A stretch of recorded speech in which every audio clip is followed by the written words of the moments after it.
Thanks for being here, folks. Really excited to get to the debate in just a minute. Just wanted to first say I'm James. I host Modern Day Debate and the event organizer. We really appreciate you being here. Thanks for your support. We really enjoy doing this. It's a blast. And hopefully good to meet you. And if you haven't, just a couple of housekeeping things. If you happen to go to the bathroom, if you just go right across the hall, it's almost a straight shot out that door in the back. There are restrooms there. They're single occupancy, so just so you know, lock it once you're in there, and then just kind of like in case someone forgot to lock it, it's kind of like gently tap on candle, like slowly open and look away. But this door we're trying to keep out of use, so it's supposed to be locked, and that's just so we have a really picture of who's coming in and out of the room. And then we'll have, if there are police, walk through. That's normal. We've invited them to have a presence here just to be sure that everything's smooth. I don't think there's gonna be a problem, but we just want them to know they're welcome. And they might walk through. So, in terms of other housekeeping things, what we'll do is we should start this one about on time. And then we'll of course have dinner that's scheduled for 5:30 if you're a VIP ticket buyer. If you're not, Wendy's is only like 2 minutes away. So any questions though about the facility? Anything that I didn't cover or any way I can help you out? Yeah. Will there be a Q&A after the debate? Yes, there will be. And this one's a little bit longer. Last one was only scheduled for 20 and it didn't even go that long. So this one, if I remember right, 30 minutes. in fact, yeah, what I'll do is I'll read you guys the format just so you have an idea of what to expect. Thanks, Jake. As Jake said, there's a 30-minute Q&A that we'll wrap up with, but before that, we'll have 13-minute opening statements, 6-minute rebuttals, then 60 minutes of open dialogue, and then 4 minutes of closing statements. But yeah, so what I'm going to do is just start the stream as these should be recorded, and I don't even see your right hand. Oh, that's right.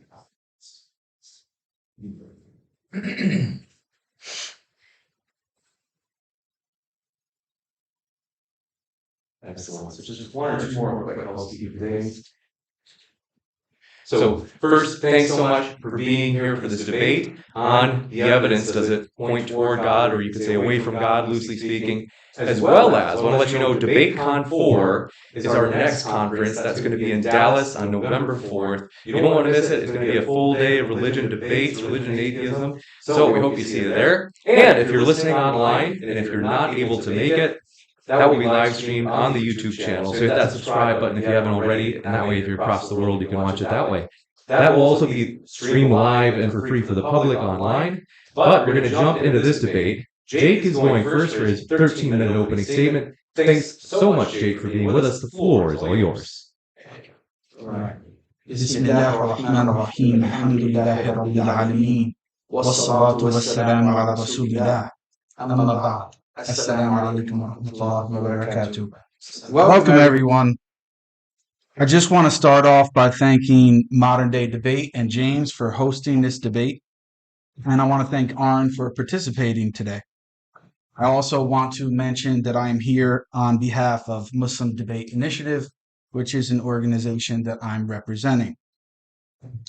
For the purposes of this debate, I want to point out, which as James already mentioned, the title of the debate is the evidence for or against God? For the purpose of this debate, I take evidence for a hypothesis to be that which raises the probability of a given theory to be true.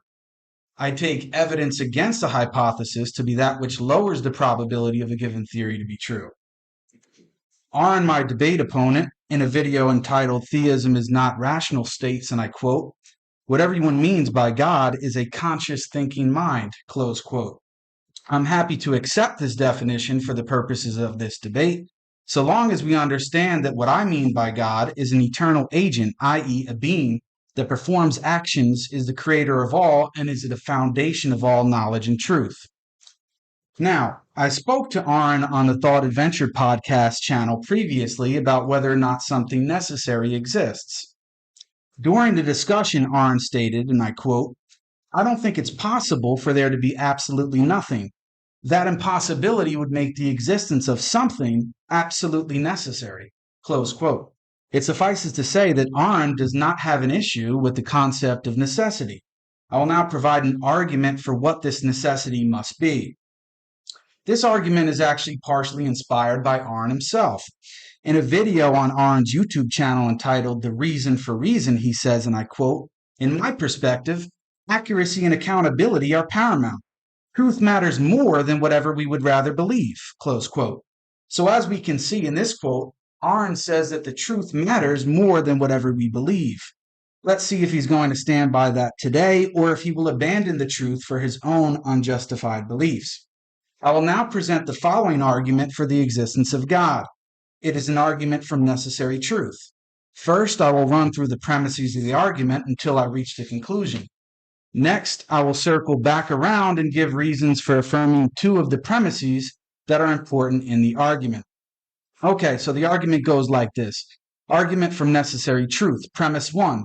Necessarily, either the law of non-contradiction is true or the law of non-contradiction is not true. I don't see any reason why Aron, or anyone else for that matter, would attempt to challenge this premise. Either the law of non-contradiction is true or it isn't. There doesn't seem to be another option. Premise 2. Premise 1 is necessarily true, i.e. it is true and could not have failed to be true. Again, I don't see why Aron, or anyone else for that matter, would want to challenge this premise. Premise 1 is true and there doesn't seem to be any possibility of it being not true. If Aron would like to challenge either of these first two premises, he's more than welcome to do so. Premise 3. True propositions exist. Truth is a property of propositions. This is one of the two premises I'll come back to for further explanation. Therefore, premise 4, at least one true proposition exists necessarily. This simply follows from the first three premises. Premise 5, propositions are mental entities, i.e. thoughts. This is the second premise that requires further elaboration. I will come back to this in just a moment. Premise 6, therefore necessary propositions are necessarily existent thoughts. Again, this simply follows from premises 4 and 5.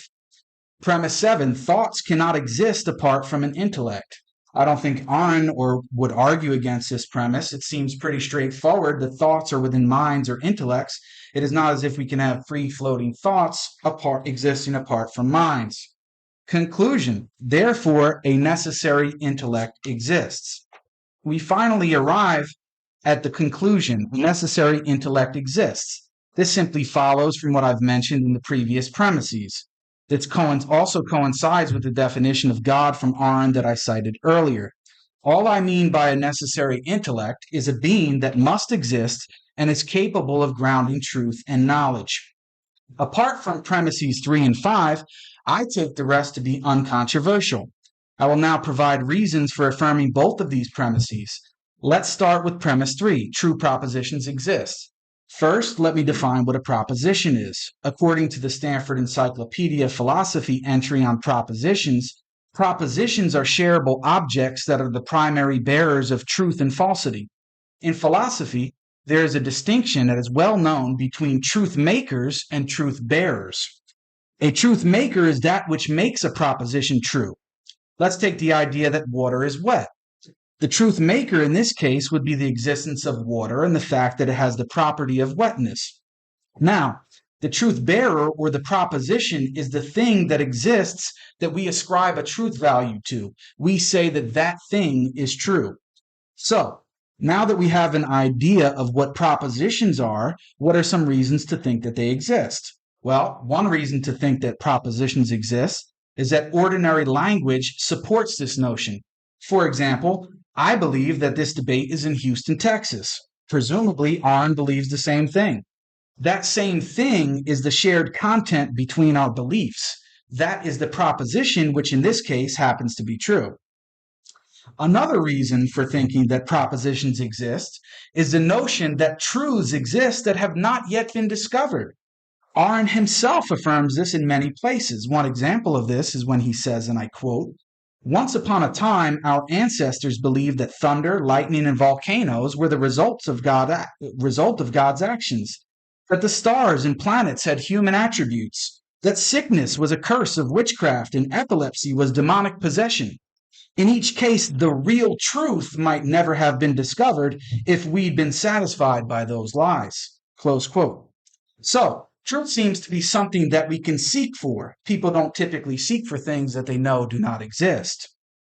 Aron speaks of the real truth being something which is discovered as if it already exists and is waiting to be realized by humans. All of this points to the reality of propositions.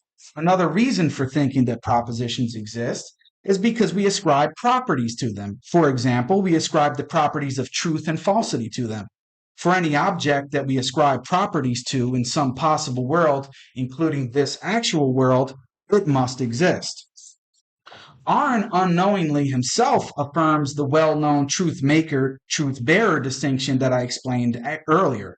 Aron states, and I quote, "Reality itself is not truth, but statements about reality can be if they're true." So, if we have to determine whether it is true before we call it truth, then the truth is whatever statement can be shown to be true, and that's simple enough. Close quote. We see that Aron clearly distinguishes between that which makes something true and truth itself. He ascribes truth to statements about reality.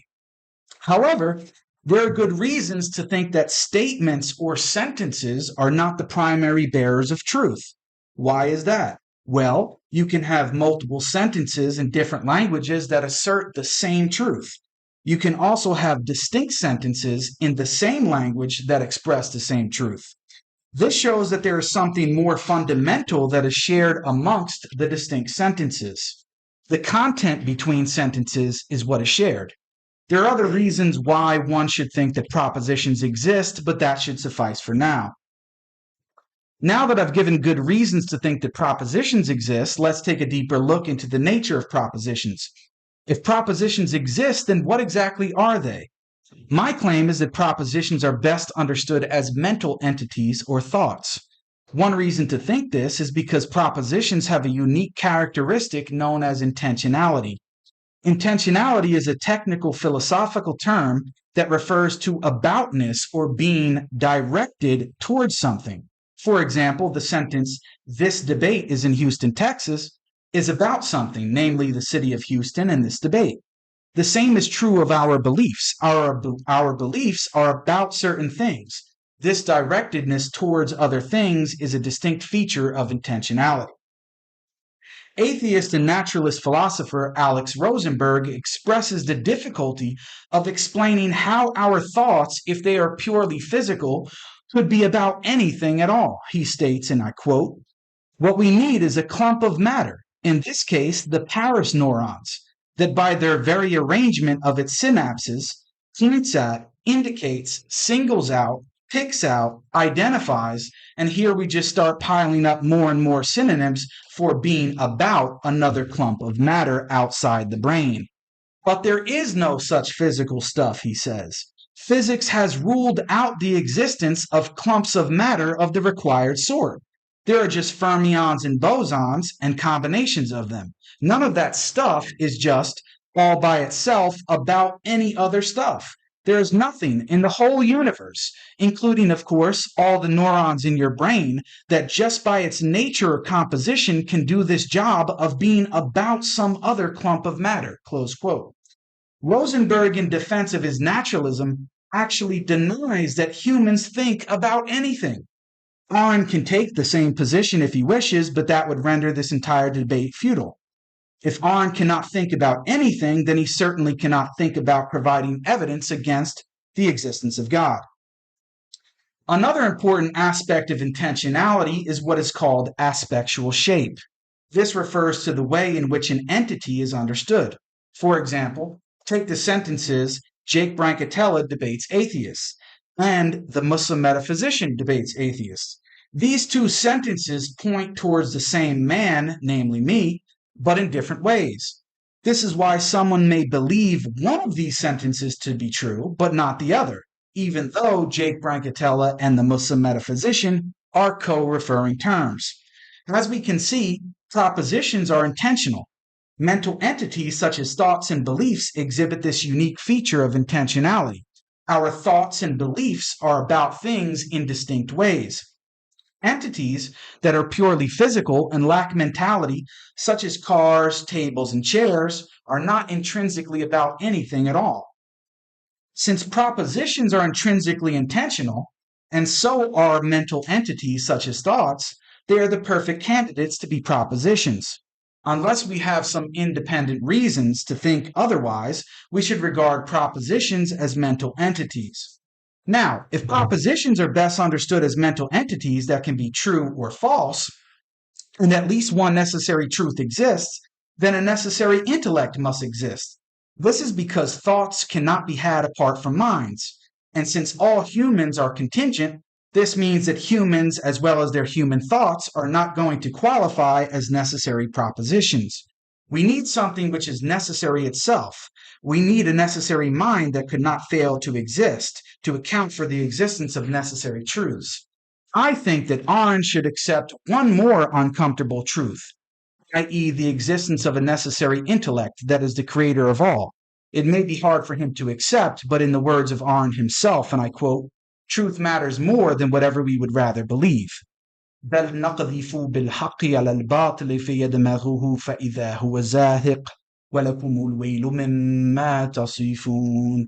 Thank you very much for listening, and I look forward to Aron's rebuttal and the rest of this debate.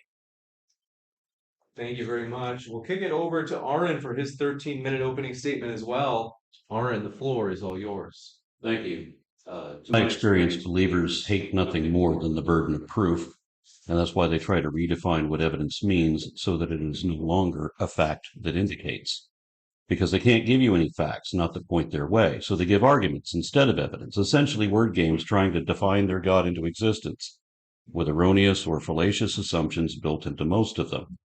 If you ever look at a list of logical fallacies, you might notice that every one of them has been used as an argument for God, and in my experience, every argument for God involves at least one logical fallacy and usually more than one. And as I'm sure we will both demonstrate in our upcoming discussion, at which time I will claim that as one of many facts and evidence in my case against God. Of course, the first fact in evidence against God is that there is no evidence for God. We have to start there because logically, having no reason to believe something is a pretty good reason not to believe it, especially when such is neither probable nor even possible. We don't get to say that anything is possible because we know too many things that are not. A cow cannot jump over the moon, for example. That's not just improbable, that's physically impossible.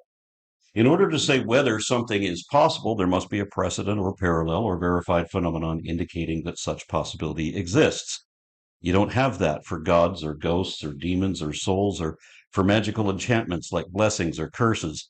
So not only is none of that evident, it's not even a possibility to consider. Believers can't even give a consistent definition of what their God is supposed to be. Neuroscientists understand the mind to be an emergent property of the brain. So the notion of a disembodied mind is nonsense, as Jake just pointed out himself. And it's contradicted by Scripture as well. Because while modern theologians have contrived some lofty exaggerations of what they've built their God up to be, let's not forget God's humble beginnings in ancient mythology. The Bible tells us that God walks, talks, eats, turns his head, waves his hand, shows his backside, and cheats at wrestling. It says that Adam, Abraham, and Moses all spoke to God face to face, and that 70 of the elders of Israel were allowed to look upon God in physical form. But whether God has a body or not, there's no explanation given for how this God even could exist, much less how it does anything. And the sacred fables all say ridiculous things, like how he created the first man with a golem spell, while he created everything else with an incantation, speaking everything out of nothing, abracadabra. Just like so many pagan gods did, like the Native American god Coyote, who made the mountains and the rivers and who put the salmon into the rivers. There's no explanation for how he made or put anything or how gods do anything. It's all a process of PFM, better known as pure fucking magic. Then there's the fact that it doesn't matter which faith we focus on. No religion can show that they're any more accurate than every other faith. The same goes for their scriptures, too. The Jewish Torah, the Christian Gospels, the Quran of Islam, the Kitab-i-Aqdas of Baha'u'llah, the Avestas of Zarathustra, the Adi Granth of the Sikhs, the Hindu Vedas and the Mahabharata's Bhagavad Gita, the Book of Mormon, and the Urantia book have all been declared by some devotees to be the absolute truth and the revealed word of the one true God, even when they can't agree on who or what that God is. Everyone knows that every word of all these supposedly sacred tomes was scribbled by scribes. Mere fallible men who obviously had no idea what they were talking about, because every supposedly God-breathed doctrine is full of errors. For example, everything the Bible or the Quran says about the Earth in relation to the rest of the cosmos is flat Earth cosmology from the Iron Age. So they couldn't have been written or given or dictated by any gods or angels because they would have known better. We have sufficient evidence in science to prove that Adam and Eve are genetically impossible and were not real people. The global population cannot have been derived from a single couple, not 6,000 years ago, nor even 600,000 years ago. We descend from a particular population of apes, numbering several thousand strong at least, who set out on the road to our lineage at least a few million years ago. To be clear, this is a matter of objectively demonstrable scientific fact, not assumptions. Physical anthropologists and paleoprimatologists can show how humans and chimpanzees share a common ancestry is an objectively verifiable fact in the absolute sense that it doesn't change, meaning that it will not be corrected by new information. It's not just a probability, it's a certainty. Cultural anthropologists can also show how we know that the tale of the Garden of Eden is nothing more than a fable composed of several tropes and characters showing the apparent influence of elder religions in neighboring regions. Its only possible truth depends on metaphorical interpretations. There is absolutely no truth in any part of that story otherwise. Archaeologists assure us that the same goes for the Tower of Babel and even the Exodus. Historians agree that Moses never existed. He was a legendary character, but he wasn't real. Then paleontologists, geologists, geneticists, and practically any other earth and life scientist can disprove the global flood of Noah's Ark.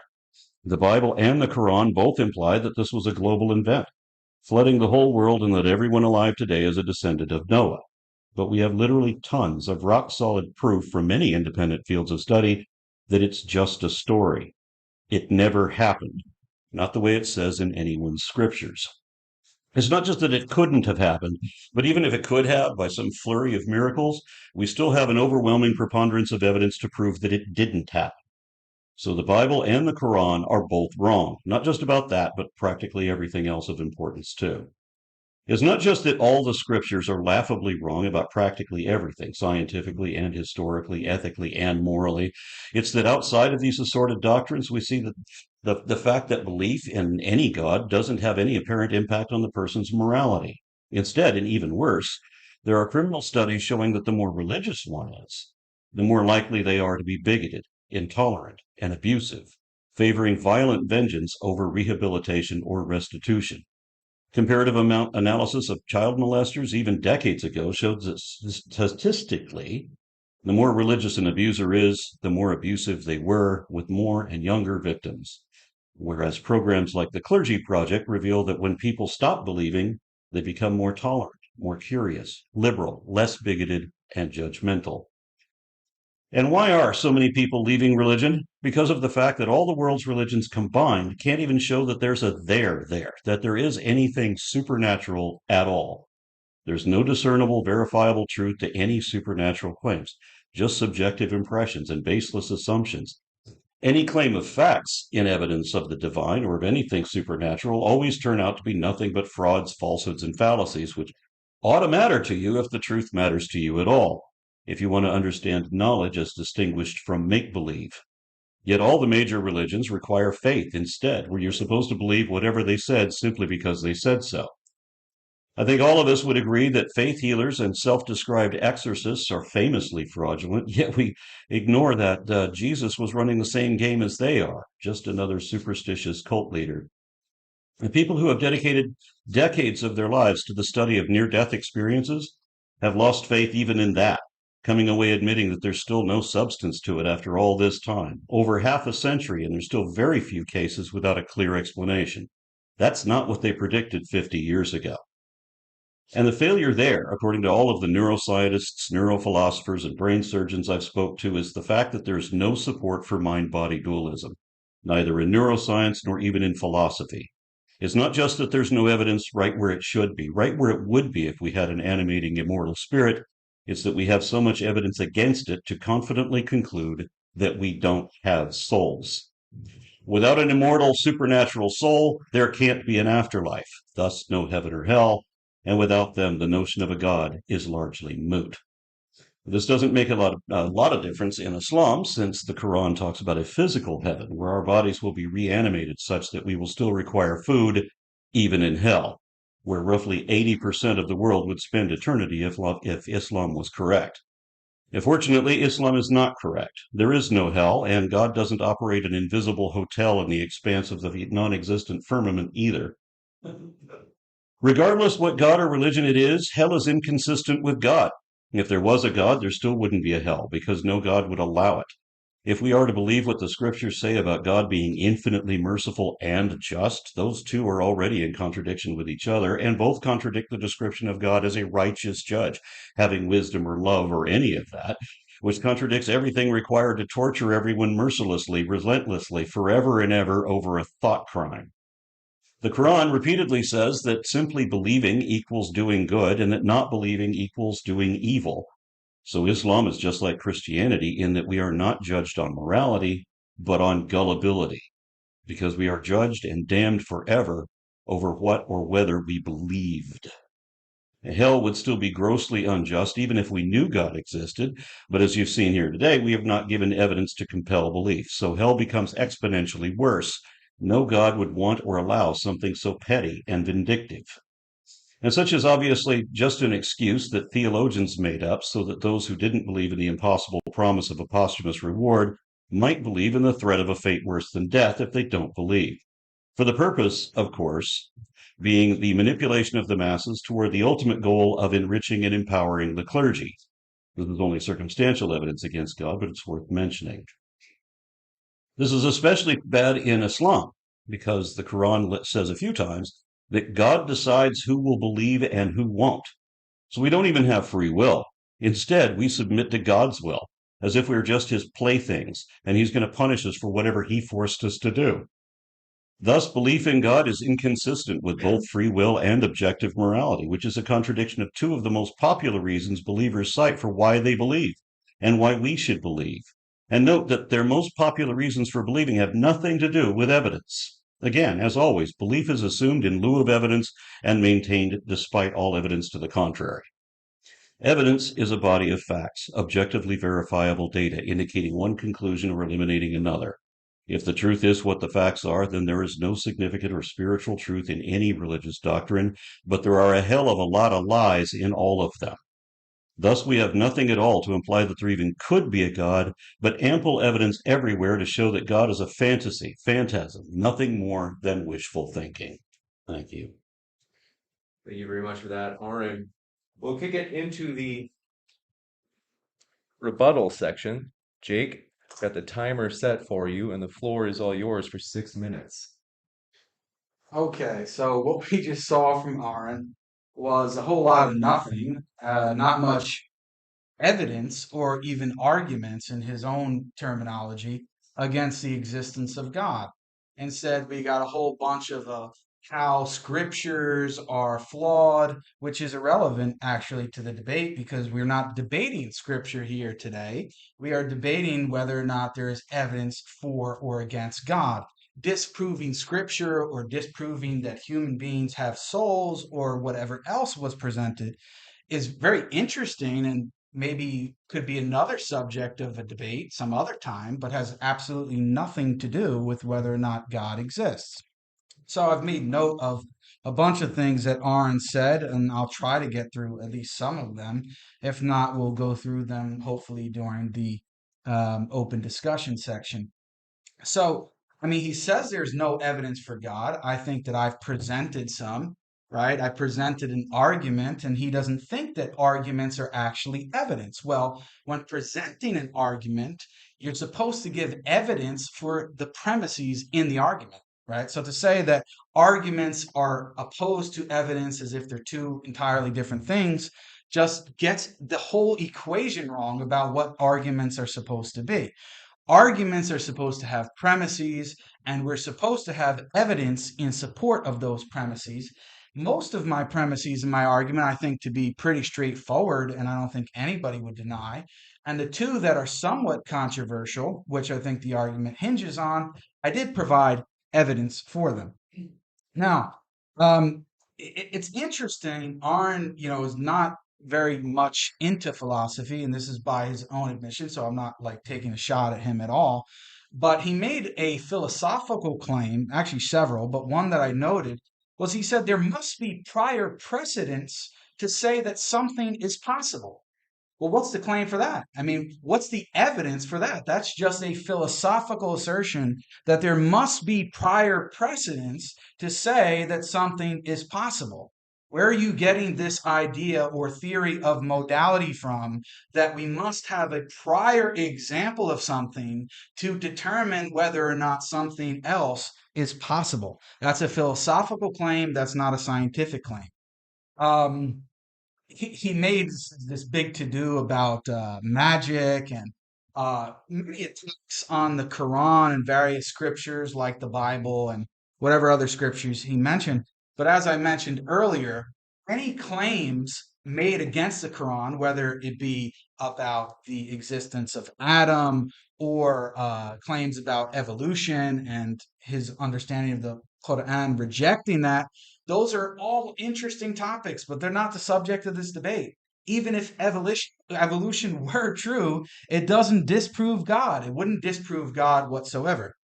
So, I mean, it's interesting. He notes all of these things, which are arguments and evidence in support of some other thesis, but they're not arguments and evidence in support of the thesis that God does not exist. He made, these comments about religion entailing violence and abuse and criminality and, hatred towards others and all this kind of stuff. You're not actually liberal.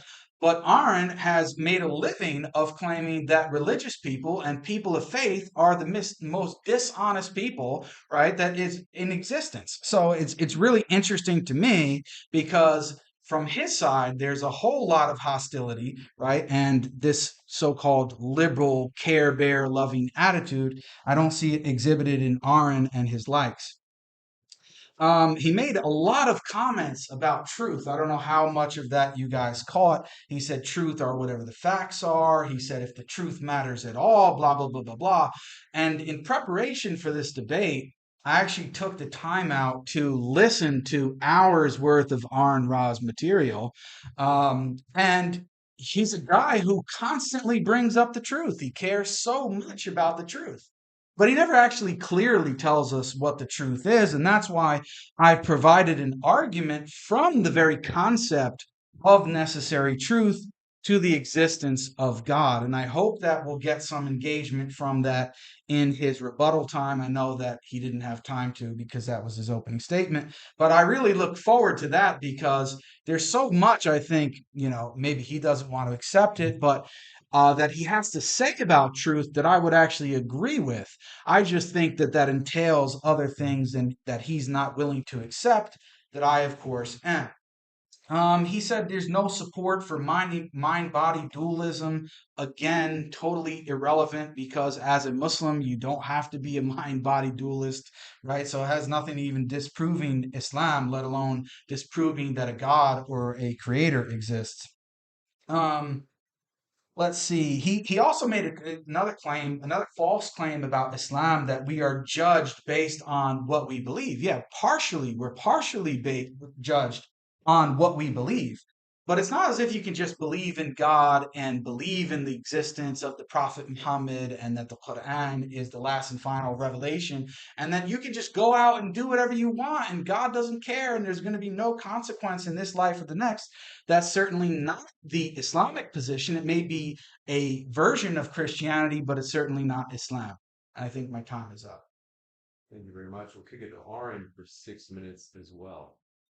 I provided a list of facts and evidence against God, which was precisely the point of the debate today. Faith asserts baseless speculation as if it was a matter of fact, but science doesn't prove things like Jake says it does.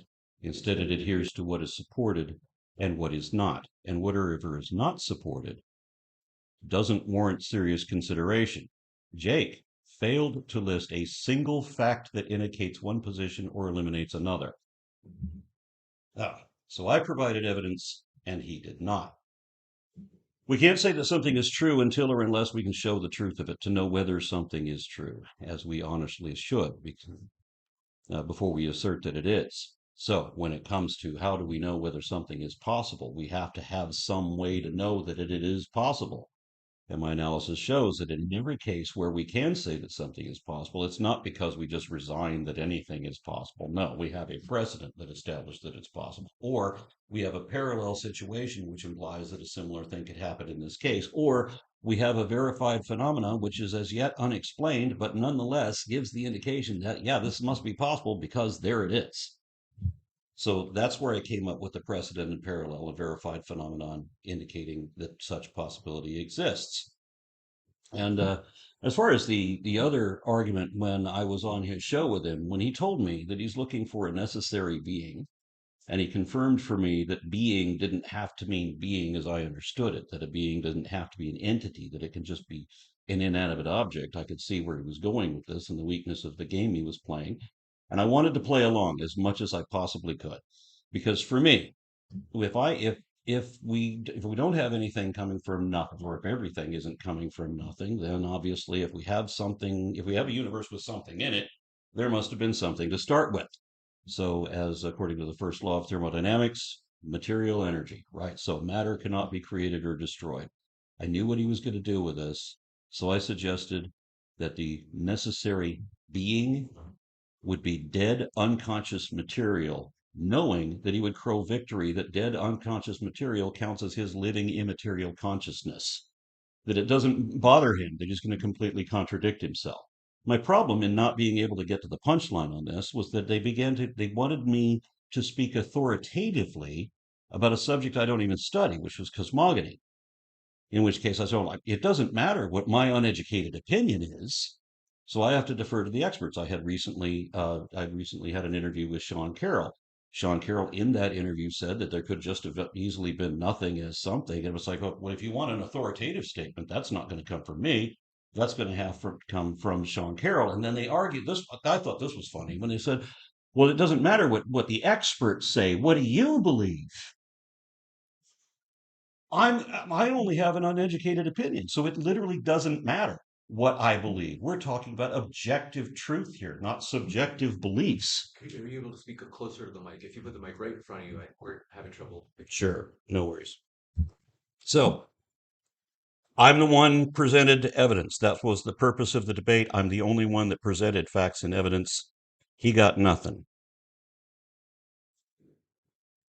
Thank you very much. We'll go on to the next section. This is the 60-minute open discussion. Right. Okay. Ready. The floor is yours. Okay, so I have a question for Aron because you're saying I didn't present any facts or evidence. What do you make of my argument that I presented? Can you explain what my argument was and what you take issue with? No, I can't explain what your argument was. I just predicted that you were going to use a word game to try to define your God into being because that's all you ever do. You've never presented evidence in any of your presentations. You think that arguments are evidence just like every apologist does because they don't have any evidence to point to. So you have to come up with a word game wherein dead unconscious material becomes your living immaterial consciousness. So it's anti-logic. Yeah, so you're trying to convince me and everybody else here that's watching both here Yep. and live that I didn't present any arguments or evidence. I don't need to convince them. They can just play it back. But yet you yourself are admitting that you cannot even render my argument. You have no idea what I even presented. So it's as if you weren't listening. You came here with the assumption in the debate, whether you're correct or not, but we wouldn't know it because you can't recall what I even said. In the previous argument, all I can do is understand that this is where you're going, that you think that if I believe subjectively, if I personally, without any education in the field, if I believe that there must have been something, that somehow disproves God. That's not a valid argument. And that's all you do. So I've come to expect that you're not going to bring anything. So I will bring facts that you won't be able to dispute, and these are going to matter. This is where science looks at what is supported. Okay, here's the support that I've given. There's no possibility of God. There's no indication of God. And all we have is a bunch of facts and evidence to indicate that there is not a God, that God is a fictional character, that God is largely exaggerated, whatever. And this is why religious apologists like yourself have to come up with these contrived arguments to try to play a word game to define your God into existence without evidence. Okay, well, since you can't render my argument, right? I listened to it and you went over it again. I'm like, what is he talking Okay, about? so maybe we can go through it step by step. Yeah. Otherwise, we're gonna have nothing to talk about other than you asserting I that think we've got I plenty to didn't- talk about. I didn't present anything, and I never present anything. Well, I'm claiming that I did present something. I know that is So your can claim. we at least You also start claimed by- you owned me by walking into what you were trying to set a word game trap for me, and I'm trying to reset it for you. But then neither way, it wouldn't have worked either way. If I believed that nothing was necessary, or if I believed that something was necessary, either way, it doesn't matter which option of that I take. It still doesn't establish a God, and I can't believe that you actually think that it would. It bewilders me. Your necessary being that you will accept literally dirt. You're going back to a previous discussion and you're trying to rehash the whole thing. I mean, I'm happy to have that discussion. I mean, maybe we can have it after the debate. I'm happy to have it, but it's not all that relevant for All right. So today, do you So- have a fact in evidence, something that indicates Okay, one position or eliminates another? So here's my point. Yeah, and Objectively verifiable data. And actually, we did. If you listen to my presentation, we actually agreed on what evidence is, right? Okay. So we're agreement on something. Like let's try to get some common ground. I Okay. agree with you on that. Now, I attempted to present certain facts, which I then gave evidence for those claims. Now, I'm happy to go through the premises one by one, right? But I don't know how much of it you even understood because you're claiming that I basically didn't say anything at all. Well, help me out here. Where was the objectively verifiable data that positively indicates one available position over any other? That wasn't just a logical quandary, but an actual objectively verifiable data. It's not a logical quandary because even in my premises, I gave statements from you regarding what you said about truth. Mhm. I mean, you've made so many presentations about truth. Some of them I found very interesting and helpful, right? So I'm actually using an argument from necessary truth to prove that a necessary mind exists, not some inanimate object or dirt or whatever else you're talking about. So let's get to truth because you want to talk so much about truth and you're a truth seeker and faith is against truth and religious Correct. people hate truth. So let's try to figure out what truth is, right? And then see what that entails. The That's truth what my is what the argument was facts kinda are. asking to do. The truth is what the facts are. So Okay, what do you got? So I quoted you. This is a direct quote from you, and maybe you don't agree with it anymore. I don't know, but this was what you said. You said, let me see here, because I don't want to misquote you. On the other hand, I'm actually trying to listen to what you have to say. Sorry, am I talking too loud? No, it's not you. You're good. Okay, Aron, so you said, and I thought this was a clear statement, that's why I included it in my presentation. You said reality itself is not truth, but statements about reality can be if they're true. Right. I agree with that. Okay, so that's what you're saying. So this microphone, right? This microphone is not truth. But if I make a statement about the microphone, which is true, then that statement is true, correct? Okay, so we're in agreement. Now, my claim is that means that you think that sentences are what have the property of truth. Is that your position? When you make a statement, and you have to be able to show that it is correct. So you can't just make a statement and then tell me that it's true until you prove it wrong, because I've heard that plenty. So I happened across a brilliant quote by Abraham Lincoln that I absolutely loved. He said, "It's an established maxim in morals that he who makes an assertion without knowing whether it is true or false is guilty of falsehood. And the accidental truth of the assertion does not justify or excuse him." Which means you can't say something is true until you can show that it is true. You're welcome to say that you believe something, but you can't state it as a fact, because the moment you start claiming facts that are not facts and pretending to know things you don't know, which is what faith is all about, then that's called lying. Yeah, okay. So, but we're in agreement here that there's a distinction, and in philosophy, right, the distinction you made is between a truth maker and a truth bearer. When you say, if we can't show that something is true, that's the thing that makes it true. In this case, right, if I say that this black microphone is on the table, what makes it true, the truth maker or the fact of the matter in your terminology, is that the microphone actually exists. It's here in Objectively front of me. verifiable data. Correct, right? So this is a what we call the truth maker. So we're agreeing things that exist in reality are the truth makers. They're the things that make something true. The truth bearer is the thing that we refer to is the truth. We don't say the microphone is true. We say, as you said, the statement about the microphone being on the table is true. Okay? So what I'm saying is your claim is that sentences, this is the entailment of what you're saying, and if you think I'm misrepresenting you, you can correct me. But as far as I understand you, you're saying that existent things, right, as you're saying, empirical, verifiable data, facts, okay, that's what I'm saying is the truth maker, the things that make what is true, right? We don't just come up with things on our own out of nowhere. I can't just tell you there's an elephant in the room if there's no elephant in the room, right? So the fact that this microphone is on the table, that's what makes it true. But when I make that statement about the microphone, that's the truth bearer. The sentence in terms of how you're describing it is what has the property of true or false. The microphone doesn't have a property of true or false. In this case, the sentence about the microphone does. Right. Is it a true statement? Well, in this case, I mean, I hope you would agree. Yeah, the fact. It's true that the microphone's on the table, right? Yeah, and in one sense, we could say that truths exist that are as yet undiscovered. But I mean, the fact that your microphone sits on the desk is not a truth in itself. It's only the statement you make about it, whether we can show that it's true or not. Yeah. Can we show that it's true? Yes, we can. Okay, so in this case, there we go. We can show that it's true.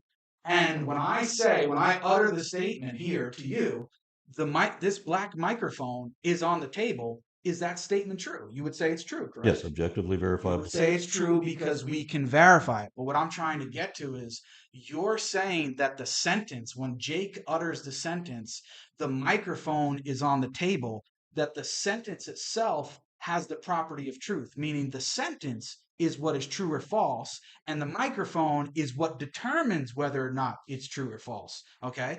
But I gave an argument, which maybe you didn't catch, so I'm happy to present it again. But my argument was that sentences, you're kind of going in my direction, but you're not there yet. Sentences cannot be the primary bearers of truth. Why?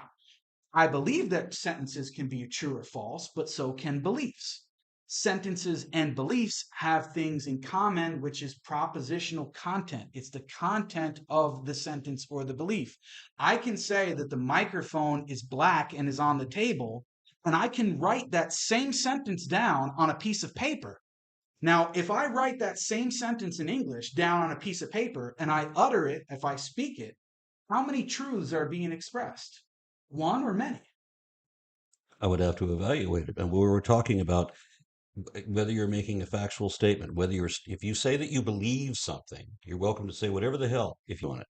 But the moment you express it as a fact, now the burden of proof is on you. Yeah, but I'm trying to use a simple fact that we would agree with for the sake of the discussion. I'm saying, and I'm as long as I can verify, the microphone is on the table. Okay, this is true. As long as I can verify that what you've said is true, then I have no contest. Okay, so in this case, the microphone is on the table. This is true. When I say that, and if I were to now type it on my computer or write it down on a piece of paper and hold up the paper and say it out loud, how many truths are being expressed? One or more than one? Probably more than one. More than one. So if I write on a piece of paper, the microphone is black and on the table, and I speak it out, I'm speaking multiple truths? If we can verify it, yeah, the color of the plate, the position of the thing, the fact that it exists, a number of other things. That's not what I'm saying. I'm saying take the same sentence, okay? I say the black microphone is on the table. Then I write that same sentence out in English on a piece of paper. That sentence matches verbatim what I'm saying. In the case of the sentence that is written on the table and what I said, how many truths are being expressed? There's only one truth being expressed.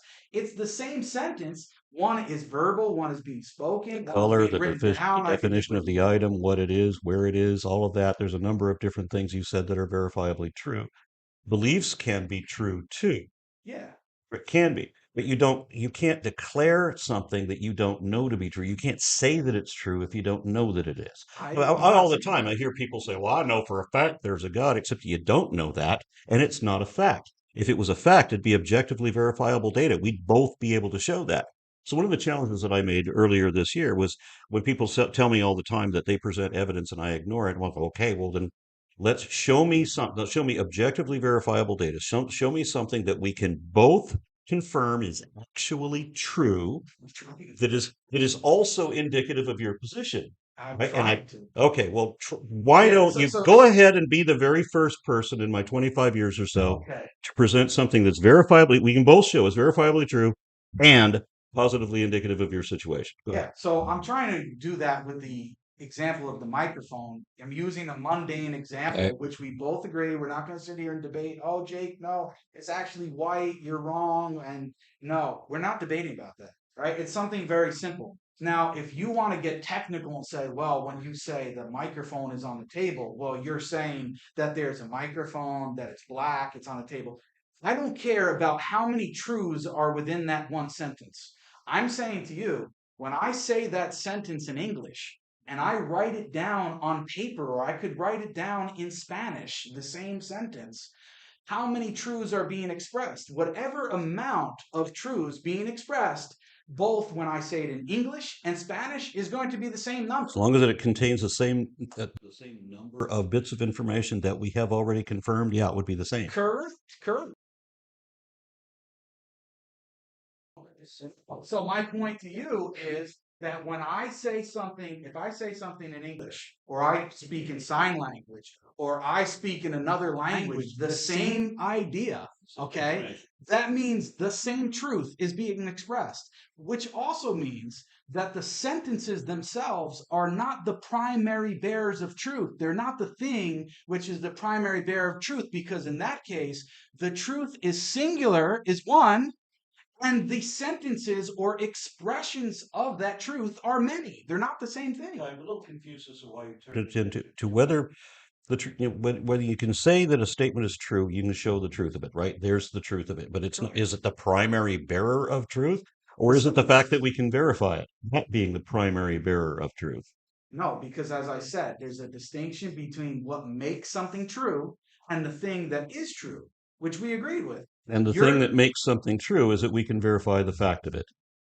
Yeah, its existence. Right. Yeah. And which what we're color it agreeing. is and all of that. We're agreeing on that. Okay. The only difference is, so we're agreeing on what makes something true. The facts Okay. of the matter, the existence of the microphone, and whatever it is that we can verify. We're agreeing that that's what makes something true. We're differing on, and I'm agreeing with you that a sentence can be true or false. I can say the microphone is black, or I can say it's white, and that would not be true. So we also agree that sentences and beliefs can be true or false. Okay. However, what I'm saying is, because sentences can have multiple expressions which are not identical, and yet the same truth is being expressed, that means there's something more fundamental than the sentence itself, which I'm arguing for is a proposition. Okay, so you're making the statement that your microphone exists and what color it is, what position it is, and all of these things are independently verifiable. And so we can now verify its position, its identity, its coloration, all of these. These are all different things that we can show to be true. That doesn't mean that the sentence is the primary bearer of truth. It's the fact that we can verify it that makes it the primary bearer of truth. Is it verifiable? Yeah. Therefore, we're there. Okay, so thank you for proving your microphone exists. Can you go on and do that for God? No, because you're skipping back every time. Every time you've already agreed with me that the sentence is what. Do you believe this microphone is true? Well, Did you say that? it's not a belief. Okay. Is So- this microphone true? The reason I have to make the distinction is because I argue with believers. And I've found that over my experience that if I say that I believe something, it means that this is what I think is truest or closest to the truth, but I don't know it because I can't show it. That's what belief means to me. But to people who call themselves believers, it seems that what they mean by that is make believe. They're going to believe this regardless. They're going to convince themselves. So it's a very different context. I try not to use the word belief for that reason. Okay, we're fine. This microphone is on the table, correct? Now, I'm saying, is this microphone true? Is the microphone true? Yeah. It doesn't No. make any sense. That's the whole Right. point. So that means you're making a distinction between what Whether the makes something statement is true. and the statement. Right. Now, I'm saying Is the to you, statement true? The I'm thing giving an itself argument. isn't true. I'm giving an argument Okay. that I agree with your position to a certain extent, that there's a distinction between the sentence and the thing that exists that makes that sentence true. We agree.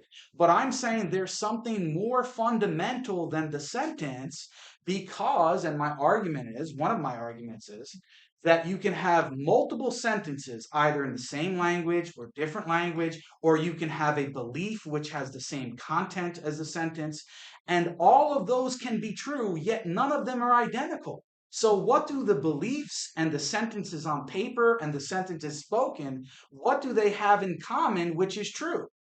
If the statement, whether it's written or spoken, has the same amount of information and it's verifiably accurate in each bit of information, then you don't have an issue with it. You can show that it's true. You can show the truth of it. Therefore, the statement is true. Every part of the statement is true. We can verify every part of the statement. Yeah. So, but Okay. I'm saying it's the content. The content, or what you're saying is the information, is what matters. Because the sentence, if I say that the microphone is on the table and I say that in English and then I repeat it in Spanish, those two sentences are not the same, yet they express the same truth. The same pieces of information as I just said so many times. Correct. So then that means there's something. I'm glad we more agree on this. So we can sentences. continue arguing it for another 25 minutes or so, the part that we agree on. No, because what I'm saying is, are you agreeing with me that there's something more fundamental, which is true, more fundamental than sentences? And I'm saying that's a proposition. I'm not saying that. Yeah, I'm saying so that's where we're different. Okay, I don't see where the difference is. If you make a statement and you're making an assertion and you can't back the assertion, you're telling me that, as so many creationists do, they always want to cite a fact, that dinosaur soft parts prove the Earth is young. No, it doesn't. Here's all the reasons why. But you just assert the fact, and we're supposed to accept it because you say so. Okay, so No, in this case, you're actually giving information for your God, but you're giving information for your microphone that we can both verify is correct. Okay, good. I'm glad you can defend your microphone. Oh, well, that's not what I'm doing, but we'll move on from that point. Let me explain another way to try to get at what I'm trying to say. I used in my first premise of my argument, I said either the law of non-contradiction is true or it's not. Let's take an example like the law of non-contradiction. Do you believe it's true? Again, I wouldn't say that I believe Okay, it. I'm sorry about the word belief. Yeah. But I mean it in a context of. To my understanding, yes. Okay, so the law of contradiction is true. Was it true before any sentence existed? Okay. We're only arguing about the truth of the sentence. As I said before, the existence of the thing is not a truth. It's whether the statement is true that makes it truth. Yeah, So are you speaking truth or are you not speaking truth? That's the issue. So if you're saying things that you can't show to be true, then you're not speaking truth. Yes, so now I'm asking you about the law of non-contradiction. We both agree it's true. Was it true before either one of us or any human being ever said the law of non-contradiction is true? Was the law of non-contradiction always true? Again, as I told you before, repeatedly, there can be things that are true that we don't yet know. The issue is we cannot say that they're true until we can show that they're true. But they're already true. Until we can show the truth of it, as I said. But they're already true before we say they're true. Yes, but we can't say that they're true until we know that they're true. So we have to have a reason to say, and we have to be able to show the truth of the statement. Does anybody feel like we've just been round and round? You're proving my point, and that was I'm proving his point. Okay. Yeah, because that was one of my other arguments when you said we're in total agreement. He's proving my point. I'm proving his. You said that there are truths, which I quoted you, and you said again here, which I agree with. There are truths that have not been discovered yet. That means that truth exists prior to your sentence. In other words, you can have statements as yet unuttered that may well be true. But if you say a thing and you can't show the truth of it, that's a lie. That's technically a lie. So when you say, and that's what all faith is, asserting empty speculation as if it's a matter of fact, pretending to know things you don't know. Both of those are lies. That's what faith is, but both of those are lies. Yeah. So listen, I went over law of non-contradiction. Same thing. We can go through many different examples of truths. You're saying there are truths that have been discovered, right? Okay, I agree with you. Where are they? But if they're unspoken, if they haven't been stated. So they're not true until they're spoken? How would we have a sentence be true before it was uttered? But that's my point. How are you saying that there are truths that have not been discovered yet? That's implying, that language implies that there's a truth out there that has not been uttered yet. It's waiting to be uttered. So It exists. So there are sentences we could say that could be true, or that we could show the truth of it, and they would be true, but we haven't uttered those sentences yet. Does everybody remember when we went over this? Like, I feel like it's been about 3 or 4 times now. It might be 10 more by the end of it. But go ahead. Okay. Do you consider yourself a truth seeker? Yes. What are you seeking? To utter the correct sentence? Is that what you're seeking? Because by what you're saying there's truth. There's something out there that's waiting to be discovered and waiting to be realized. So you are affirming that truth, which you're not really grasping.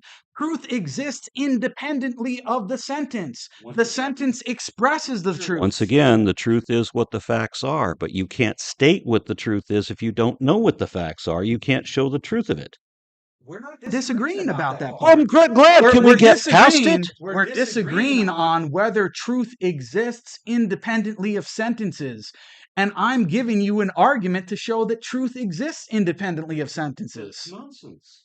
How is it nonsense? You yourself, you said you're a truth seeker. What are you seeking? One is that I won't say things are true unless I can show that they're true. That's part of being a truth seeker. I don't want to believe anything that isn't evident. What's out there?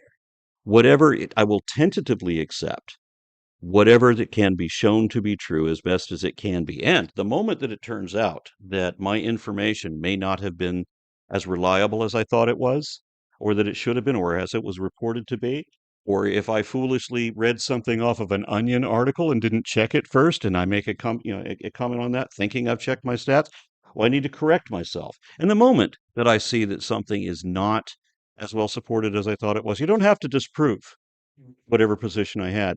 As soon as I realized there wasn't good enough reason to believe in it in the first place, I've already stopped believing in it. Yeah, that's fine. My point And of course, what I mean by that is my original statement that I think this is true, but I don't know it because I can't show it. So I'm not make believing like faith does. Okay. So God does not exist. Is that true? Evidently, It's true. God evidently does not exist. Was it always true? Was it always true that God evidently does not exist? Yes. Or is it evidently true that God never existed, or was there never evidence that God exists? Virtue of someone uttering that sentence. Help. I'm some kind of weird ass Twilight Zone. How do you not understand that? Because again, the same thing we've been going over the last 20 minutes. If you make a statement, if you tell me that God exists, and you do, you tell me that God exists, you don't have fact one to back that up. You claim this knowledge you can't verify, so your statement is not true. So your claim that God exists is not evidently true. We need to have the evidence, which you refused to present, which was the purpose of this debate. And this is the reason I agreed to it. I would love to see a religious apologist be forced by the definition of the debate to cough up evidence. I knew you wouldn't even try, but you. So I didn't try. No.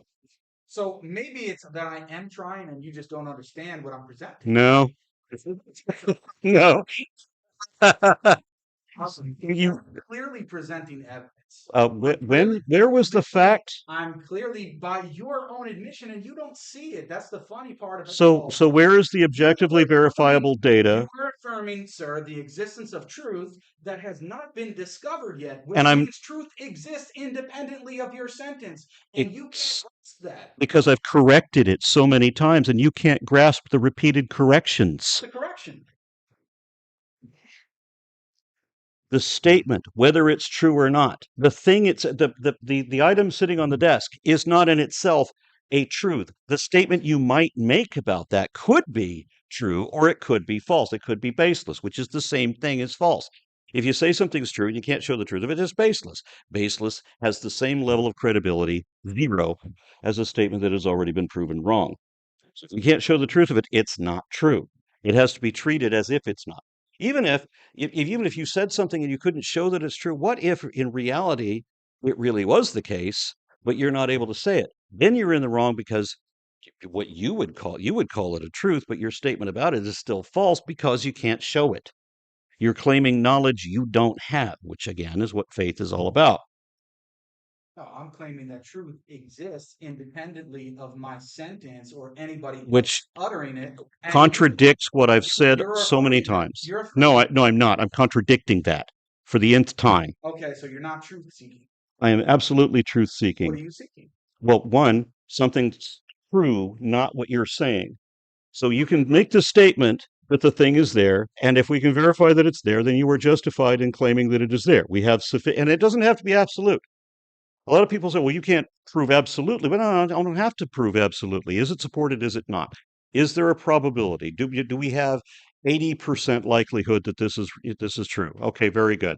We have sufficient to believe it or to accept it, if you will. But the thing sitting there is not without us making a statement about it or knowing about it. The thing does not become a truth in itself. It's only what we say about it. Okay, so Is the statement true? yeah. Do we create truth or do we discover it? Again, when you can form the statement about it, then you can determine can I show the truth of what I'm saying? Is the statement therefore But true? it wasn't true. Is it therefore right? That it becomes so you're stating stating so you're stating a truth. You have to discover whether it's true or not. But then you make the statement about it, and that becomes whether it's the truth is what the facts are. What is a fact? What is a fact? Objectively verifiable data. The truth is what the facts are, and is objectively verifiable data. So when you determine that a thing is objectively verified, here's the information about it. Now you make the statement: is that the truth? Yes, it's the truth. The thing existing is not in itself a truth. I've been over this, I don't know what, 10 times. You keep contradicting me while telling me that I'm agreeing with you. While telling me that I'm agreeing with you. You're disagreeing with me while telling me I'm agreeing with you. That's the point we agreed on, right? We agreed about evidence. We agreed Did about we? the difference between a statement and the thing existing itself. There's only one additional claim I'm making. Okay, where was the objectively verifiable data that was positively indicative of your God? Or I'm presenting it right now. That truth exists independently of what you say. okay, so you're wrong. And you're saying that you're a truth creator. I'm You not create saying that. truth. I'm not saying that. We find It's true until Aron Ra says it. That's what you're saying. new, and I think that I hear by the laughing in the audience, they've seen through that. That's exactly what you're saying. No, it's exactly not. We discern truth. It's like the laws of nature. Laws of nature not given by like a lawgiver. Laws of nature are what. So are you saying that laws of nature are given by a lawgiver? What is the law of nature? I was trying to explain that when you interrupted. It's a property of reality that we have determined as best we can. It's not always accurate because it was two guys in the 19th century that both came up with virtually similar, or the names were very similar. There was the law of biogenesis or there was the biogenetic law. Very different things with very similar names, and both of them happened to be wrong. But in general, it's a statement about the properties Yeah. of something, which can be summarized in a single sentence or in a mathematic equation. These are what we call laws. I wish they hadn't called them laws because that makes every idiot out there think that there's a lawgiver. But it's just properties that we've discerned, and then we've written them out. And if we can, we can confirm that it's correct. And by the way, both of these laws that the other guys had failed by some little detail. They could have been laws. They could have been good laws, but they wrote just a little bit too much so that it wasn't consistent anymore. So it's not that we create truth, we find whatever the truth is, and we phrase it so that the Okay. sentence is a Did truth. we find the law of non-contradiction? Did we find it? Or was it true before we found it? Again, you can have things that are true that haven't yet been discovered or described. True before you say it's true. But you can't, we're talking about whether you can justify making a statement about it before you know about it. You have to be able it becomes truth when the statement is true.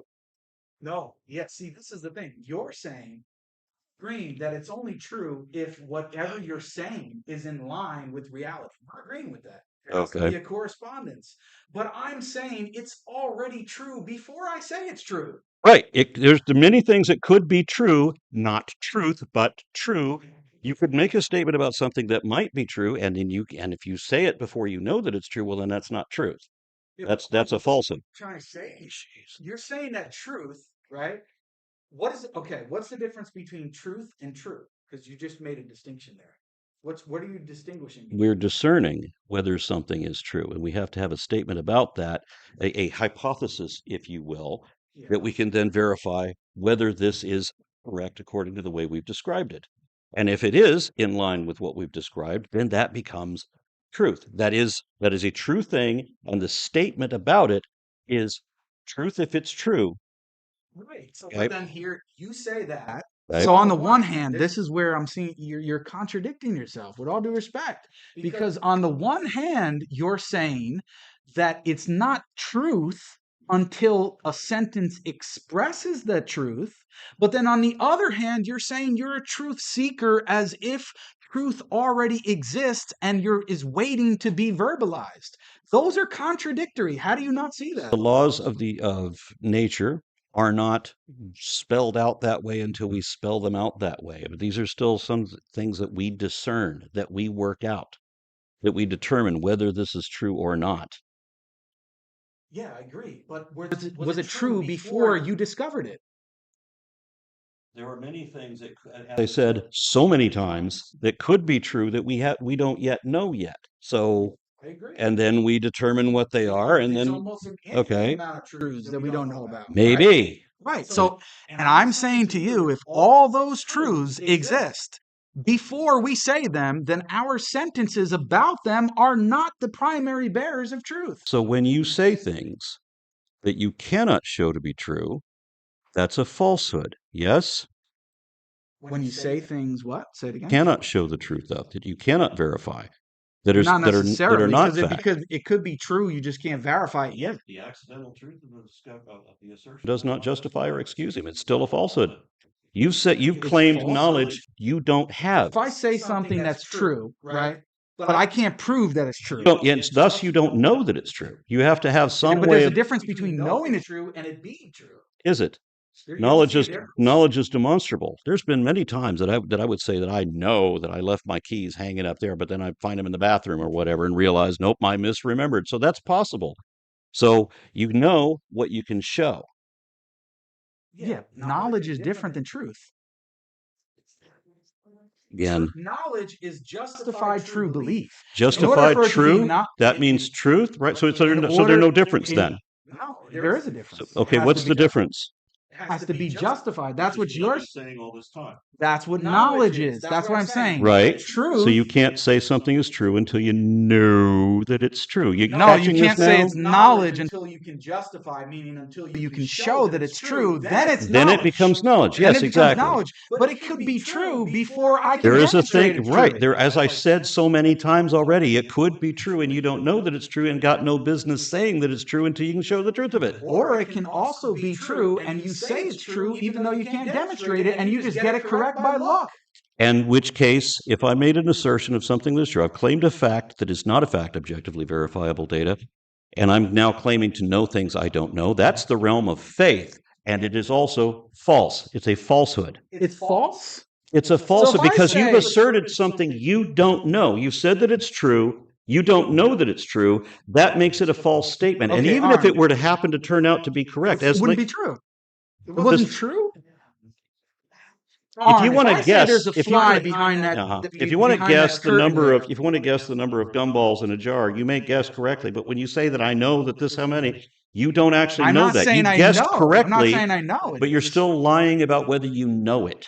I agree on that part, but Okay. I'm saying if I say there's a fly behind that curtain, and I have no idea that there is, and I go and I open it, and what do I know? A fly comes out. So you've made it. And I said it. Did I know it? No, I did not know it, but And it was therefore still shouldn't- true. and- My statement was still true. Except that it's still a falsehood because you're claiming knowledge. How is it falsehood? I was answering the question when you interrupted the answer to ask the question. Because you're making an assertion you don't know to be true. That is claiming to know things you do not know. We call that lying. It wouldn't matter if you guessed correctly. You're still claiming to know things you don't know. No, I'm not You're saying I still, know it. you're still asserting baseless speculation as if it was a matter of fact. And if it turns out that there is a fly there, you've guessed the right number of gumballs or whatever, Yeah. you don't, there's the accidental truth of the assertion does not justify or excuse him. But I'm not saying I know there's a fly behind the curtain. Okay, I'm if you just want to tell me that asserting- you believe that, then nobody cares. I'm asserting that there is a fly behind the curtain. Now, if it turns out that when we open it up, there is one there, that was true. That was true, but you were still false. Because you're I claiming. was still false. How is it a falsehood? How if many it's true? times do I have to explain the same damn thing to you?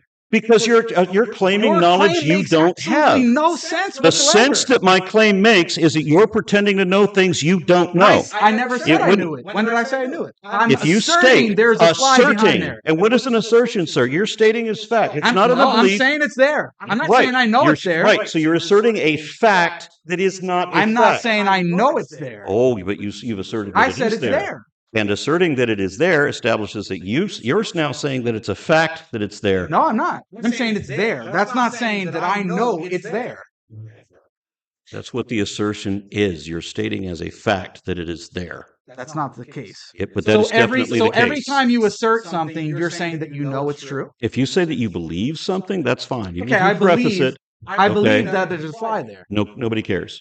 It's just a matter of what you can could show. say nobody cares, but is it true? Doesn't matter. It We're does only matter, interested. We're only because interested in what you can I'm show. making a distinction between truth and knowledge. As I have Something to. is not a falsehood just because I don't know that it's actually true. If it's true independent if I know it or not. One of the things that I have to explain to people constantly is that when they tell me, "Well, I believe blah blah blah," and I'm like, "I don't care what you believe. It doesn't matter what you believe. All that matters is why you believe it. What is the reason? Is the evidence valid? Is it justified? Does it actually indicate that conclusion? Is there a reason I should believe it or accept it as well? That's what matters, not what you believe. You assert whatever you like when you say that you believe it. I don't care. It doesn't matter. But when you state as fact, there's a fly on the wall and there's no fly on the wall, or even if there is a fly on the wall behind another room and you couldn't have known that, in either case, you've made a false statement, claiming knowledge you don't have. And even if there was a fly on the wall, knowledge. you just stated a Knowledge. fact that is not a fact. What do you call when you call something a thing that is not the thing? Oh, that's a lie. Why do you not get It's not a that? lie. Because your faith. That's what it is. Because that's what This has faith. nothing to do with faith. We're talking Really? about mundane things. Faith is the assertion of baseless speculation as if it was a matter of fact. That's called That's lying. your claim. That's your definition. I don't define faith that way. I know That's you don't your define claim. it that way, but we can demonstrate I'm that it is showing that you way. that there's a distinction between truth and knowledge. Okay, so let's move on because we're not going anywhere with that. Clearly. Do you believe that there are any necessary truths? You have to ponder that. As you said, I study science. I don't care a lot about philosophy. Why? Because it's spinning wheels in But the you mud care where you about have to. truth, right? I do, but I don't like having pointless arguments about the fly on the wall that you imagine is there, and is it a lie if you didn't know that it's a lie, and all Well, that. you're claiming it's a lie. It is still a falsehood, as You're saying it's a stated. falsehood. Yes, Yeah. Anyway, you're claiming knowledge you don't have. That do you believe there I are know any, things I don't know. That's a false statement. Are there any necessary truths? I don't even know what a necessary truth is. You don't. Right. So then how are you responding even to my argument? By And you're claiming telling I you- didn't present anything. I'm not pretending to know My- things I don't know. I'm honestly telling you when I don't know, which is another thing that faith does. Faith can't say that I don't know. Faith always pretends to know what it doesn't know, which is what makes it the most dishonest position it is possible to have. You're saying it's dishonest. Yes. So everybody who has faith is dishonest. Faith is the most dishonest position possible to have, yes. Because Really? because you were There's no possibility. You cannot stand in reason that I believe what I'm saying. I'm just totally wrong about it. That's not even possible. no, you can absolutely believe And remember, we said that believe could mean make believe, because I've talked to a lot of people before where it actually does mean make believe. No, but you're saying we're dishonest. Why can't you just say because that, you're Jake is asserting wrong knowledge you or don't whatever have. else? You're asserting baseless speculation as if it's a matter of fact, which for what?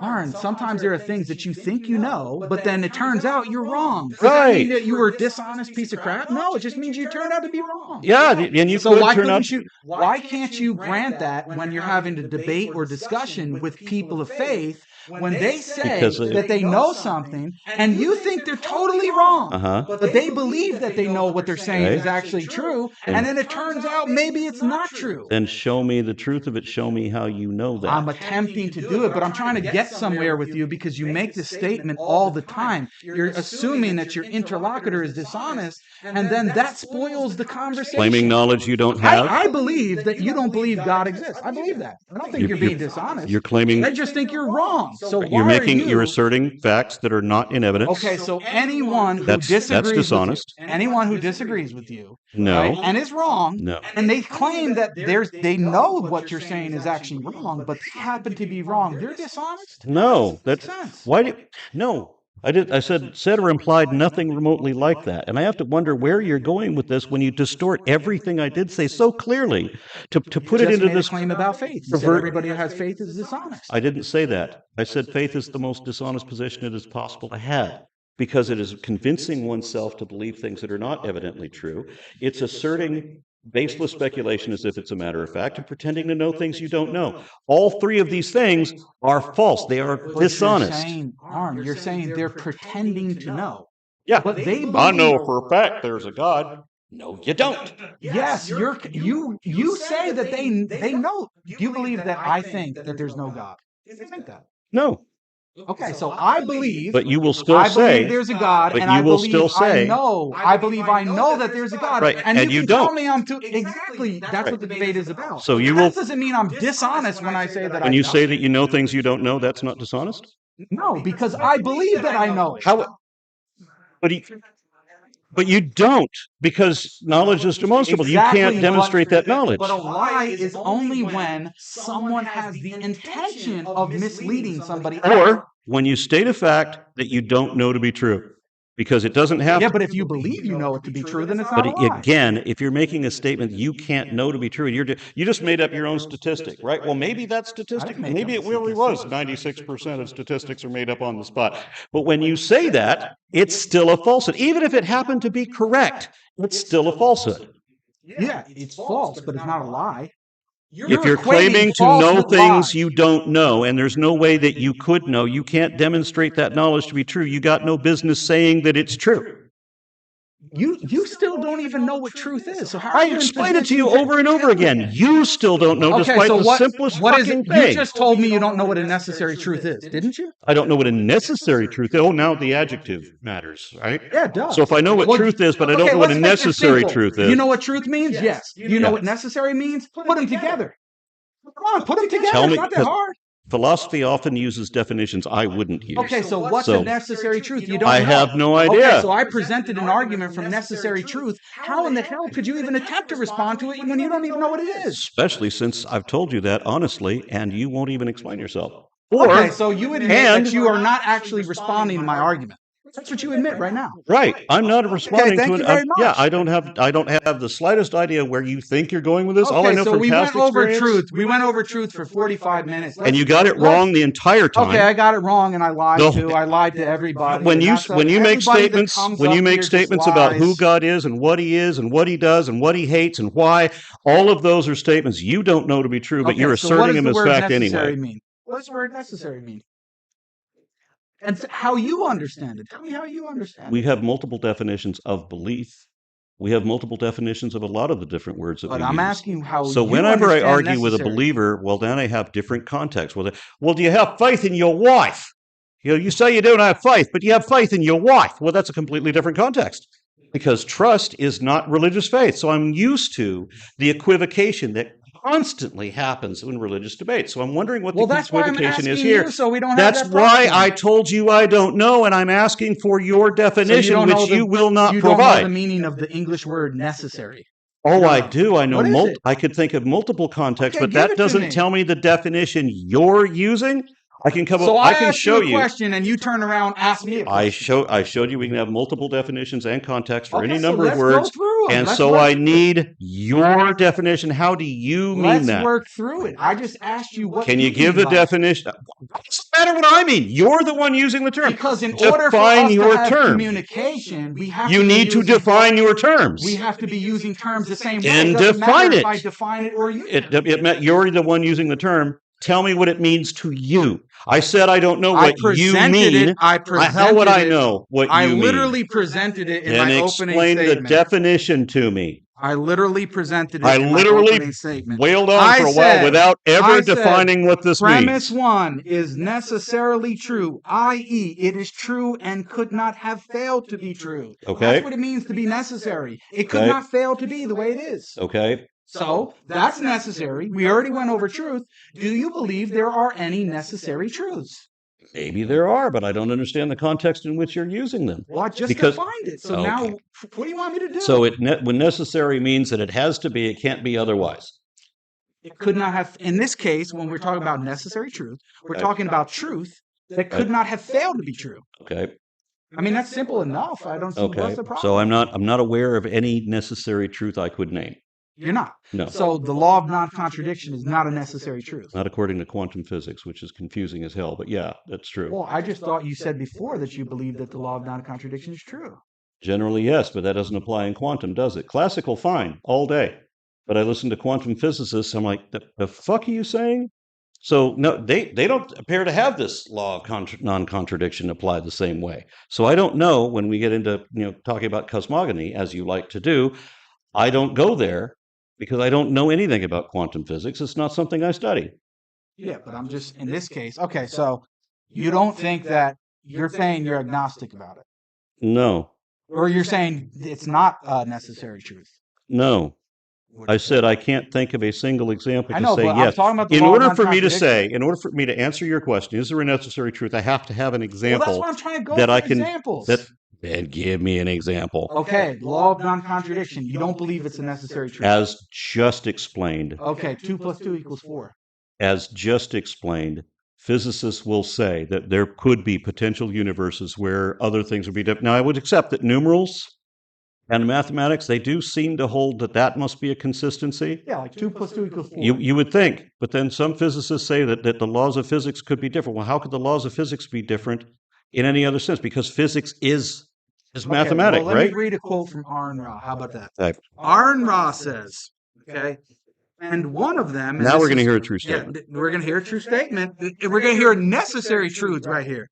And one of them, referring to religious people, that's my insertion there, confessed that if the Bible said that 2 + 2 = 5, so you were telling a story. Yep. You were telling a story about a person who said that if the Bible confessed that 2 + 2 = 5, he wouldn't question that he would find some way to believe it. And then you went on to say, I have a serious philosophical objection to assertions like this. In my perspective, accuracy and accountability are paramount.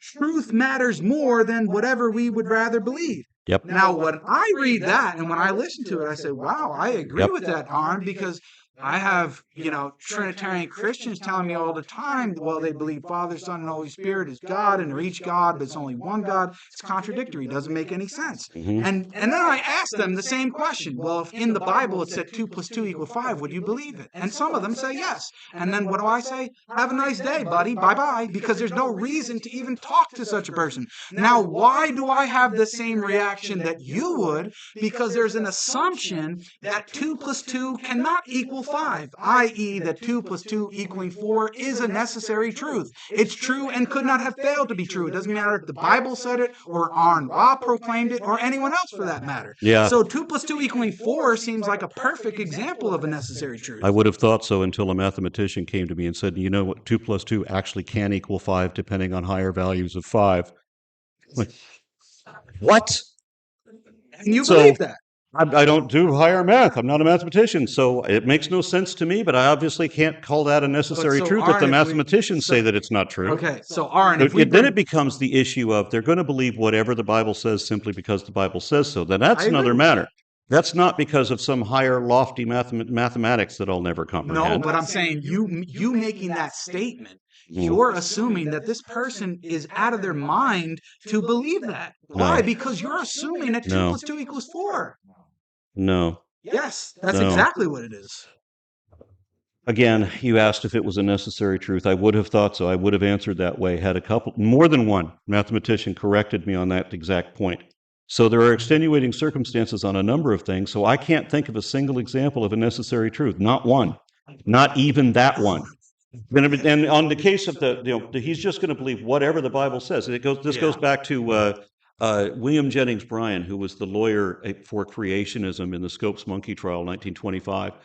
When they grilled him on the stand about how could he believe something so ridiculous as Jonah being swallowed by the whale and living inside the whale for 3 days, Bryan responded that if the Bible said that Jonah swallowed the whale, I'd believe it.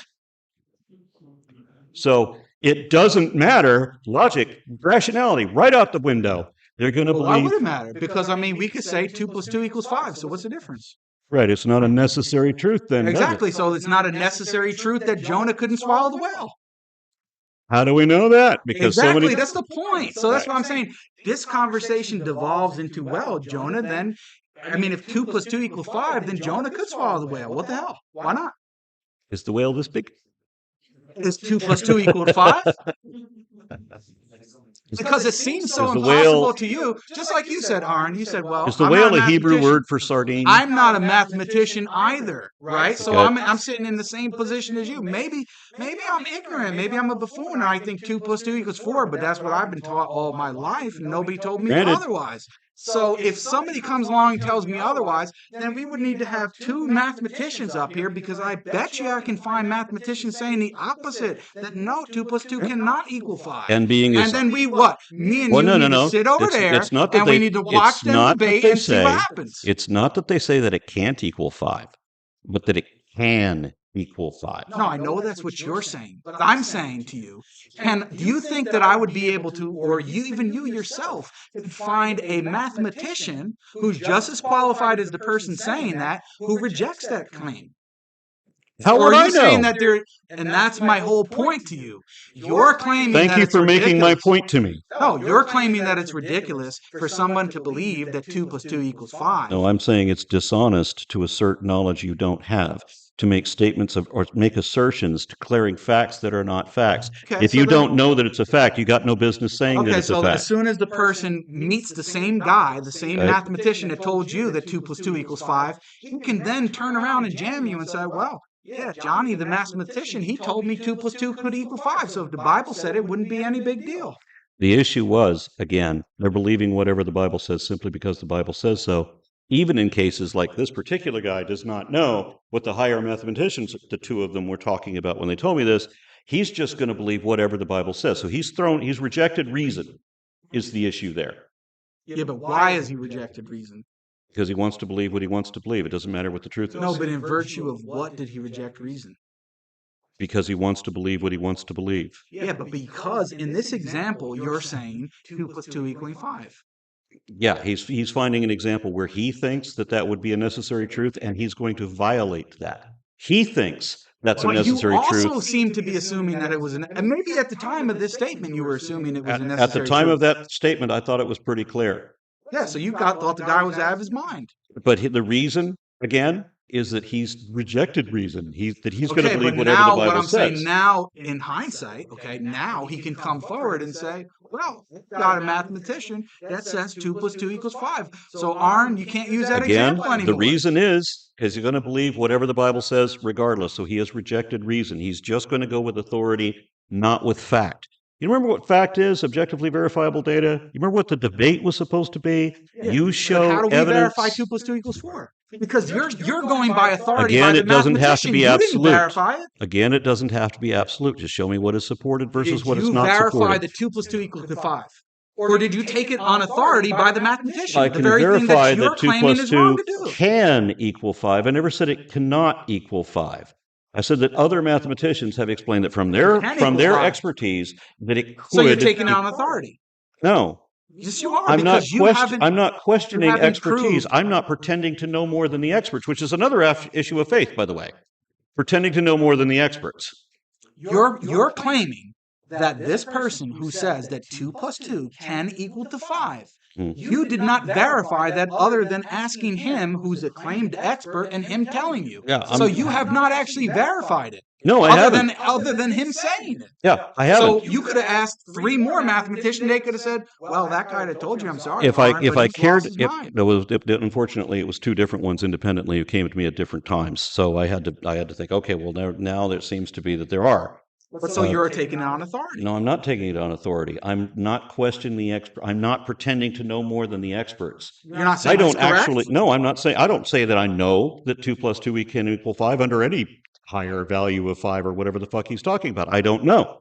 You don't know. But I'm not right. So I'm not saying that I do know. Okay, so you don't know that 2 plus 2 cannot equal to 5. I don't know that. No. You don't. No, that's what I said 30 minutes ago when I said I don't know of a necessary truth, and this was the reason I gave. Have you noticed we do a lot of spinning in the mud? We have to keep re-explaining things to you again, We did. like 15 times, and you still And don't I get tried it. to explain And I'm it sure to that's you. because I'm stupid, right? The reason I Well, have to keep you're the explaining. guy that thinks 2 plus 2 can equal 5. So I don't think that, You and don't think so. I'm the one who corrected you multiple times to say I don't think that. Okay, but you don't know that it can't. But I don't know that it can, and I'm not going to pretend to Exactly. know things I don't, like the faithful do. Okay, so anybody, just for what you're saying, anybody who claims that they know that 2 plus 2 cannot equal to 5, it's faith. That's your claim? No, of course not. That's something that's based on evidence. Faith is a firm conviction How? that is not based on evidence. So if I say that 2 plus 2 cannot equal to 5, do I have faith in that? If you have evidence that imply that it cannot equal to 5, and you would be justified because the level of your understanding would say, unless you're some higher mathematician, and I don't even know that that's true. I've only heard from 2 mathematicians talking what I think sounds like bollocks. I don't know what they're saying is true. I'm not going to challenge the experts in their own field. I know better than that, but I know better than to use that as an example of a necessary truth as you define it. Because not even as clear as that seemed to be. Did it seem clear, everybody? 2 plus 2 equals 4. Would that be a necessary? You'd think, right? And then somebody hits me. Well, maybe. Fuck. So I don't know of a single example. You don't know of an example, but you're also not claiming that there is no example. No, I'm not. I'm not pretending to know things I don't know. Yeah, so you're saying you're agnostic on it. You don't know one way or another. Fine. I don't know. If what you mean by agnostic is that I don't know, and I'm not going to say that I know, because Huxley defined the agnostic precisely as that one should not pretend to know things they don't know. And in that sense, absolutely yes. I don't know that 2 plus 2 equals 5 or 2 plus 2 equals 4 is a necessary truth, because it may not be, so far as I know by the experts. So there's a possibility that maybe it isn't. So I can't state that. If I state it and I don't know it and I haven't verified it, so I can't know it, then that would be a falsehood. And even if it turned out that my guess was correct, it would still be false for me to pretend to know what I don't. Right. So in simple terms, Aron Ra has just admitted that he cannot know that 2 plus 2 cannot equal 5. Yeah. I mean, I did state that if given the explanation that these mathematicians give that I don't have any understanding about at all, I'm not going to challenge them on it. Correct. I think the time's up, James, at least on my end. I don't know. Yeah, they're all there. What we'll do is we'll go to the 4-minute closing statements. Jake, the floor is yours. Okay, 1 second. Let me just reset my timer here. Okay, so guys, I hope that this was of some benefit to the people in the audience. Aron doesn't seem to think so. I think that I demonstrated that he contradicted himself numerous times throughout the debate. He's going to make his closing statement and try to refute that when he claims that there are truths that exist that have not been discovered yet, and then says that truth depends on the sentences being uttered That's contradictory. And the fact that you cannot see that, sir, is probably the same reason why you cannot see that 2 plus 2 cannot equal to 5. I don't care how many mathematicians told you that. They need to get their head examined in the same way that you think everybody that has faith maybe needs to get their head examined. But what I tried to point out earlier, right, and this is why, because Aron consistently makes his claims all the time. Well, if people have faith, faith is the most dishonest position possible. Well, can't you stand and reason and think, well, maybe the person has faith, right? But they're not being dishonest, and it's not a dishonest position, right? They claim to know, and you can think that they're wrong, even though they don't think that they are. I can think that Aron Ra is out of his mind, which I really do at this point by thinking that 2 plus 2 does not have to equal to 4. But at the same time, I don't think he's being dishonest. I think he believes whatever he's saying when he says that, no matter how ridiculous it seems to me. And I just wish he would afford the same thing, that when I say that I think that 2 plus 2 equals 4, and I know it and it cannot be 5, that I don't have faith in that I know that it's true. I don't care how many mathematicians you can pull from out of your hat or wherever it is. I don't care how many tell me that. I don't believe what they're saying. And I would be happy if James can, maybe we'll have to do that for the next debate, James. We got to get a mathematician here to debate whether or not 2 plus 2 must equal to 4. I'm happy to do that. And maybe Aron would be happy to watch it. I don't know. Maybe he'd think it would be ridiculous. But anyway, I attempted to, at the very least, present evidence, yes, evidence for the existence of God. I gave a particular argument from necessary truth.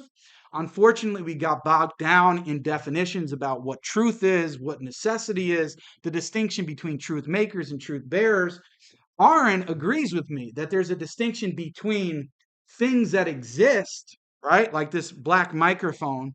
There's a distinction between things that exist, which are what the facts are, the verifiable empirical data, and truth, which is independent of those things, right? Now, on the one hand, he says that, well, truth is independent in the sense that there are truths that have not been discovered yet. Well, then where the hell are they? I mean, is there like truth in a cloud out somewhere and it's written in the stars or something like that? What is this truth that is being looked for? He calls himself a truth seeker and goes on about truth, but he cannot even define what truth is. He didn't even know what necessary in this context was, if necessary truth was. And my argument, and yes, I gave only one argument. Why? Because I knew we would get bogged down in the argument, and I don't want to be like some of the other apologists, come up here and give 10 different arguments and then expect that Aron is going to reply to all of them. No, I don't really think that's fair. I think at the very least, we should try to keep it succinct and limit it to a few arguments. Now, I limited it to one. Aron contradicted himself numerous times, as I pointed out. He says that, well, he doesn't know if there are any necessary truths. For him, he doesn't know if the law of non-contradiction holds universally. So why can't it be the case that God exists and also God does not exist? Well, that's contradictory. Well, it could be a true contradiction because the law of non-contradiction doesn't hold universally. Anyway, I think my time's up. Thank you very much. Thank you very much, Jim. We'll kick it Aron for his forming. Yeah, we all hear that God exists outside of reality, which logically means that he does not exist in reality. So is that a contradiction or not? No, that's a consistency. Jake says that he knows more about math than any mathematician, and somehow he doesn't understand why it is dishonest to pretend to know more than he does, which is a key part of our argument. What he failed to do was present even one objectively verifiable fact that positively indicates his God. All he did do was hand wave away, utterly dismiss, without consideration, any and all of the evidence that lies contrary to his position, which again is what faith does. Yet he thinks he thinks that his inability to understand when I gave clear and consistent definitions for my terms, including truth, that he kept trying to distort and pervert, and I had to go back and correct him again and again and again. He thinks that his inability to get that right is somehow my problem. And then getting back to the factual matter, the holy doctrines of the various religions remain the only source of information of who or what God is supposed to be, and they violently contradict each other. This is another fact against God. Each of these tomes is individually full of absurdities and atrocities, inconsistencies and contradictions, so that none of the authors of these myths and legends actually knows what they're talking about. Nearly anything any of the scriptures says falls into one of two categories. It's either not evidently true, meaning that there's no evidence for it, or it's evidently not true, meaning it's already been shown to be false. The fact that the Bible and Quran and all of the rest of this man-made mythology even exists in such defective, conflicting condition is evidence against God, who should have corrected all that. And despite all attempts at philosophical rationalization, there is no actual factual evidence of God outside of Scripture either, literally not even a possibility to consider. The claim that an all powerful, all knowing, all loving creator God exists is logically inconsistent and paradoxical due to the presence of suffering in the world, in a world that is, as Darwin described it, red in tooth and claw.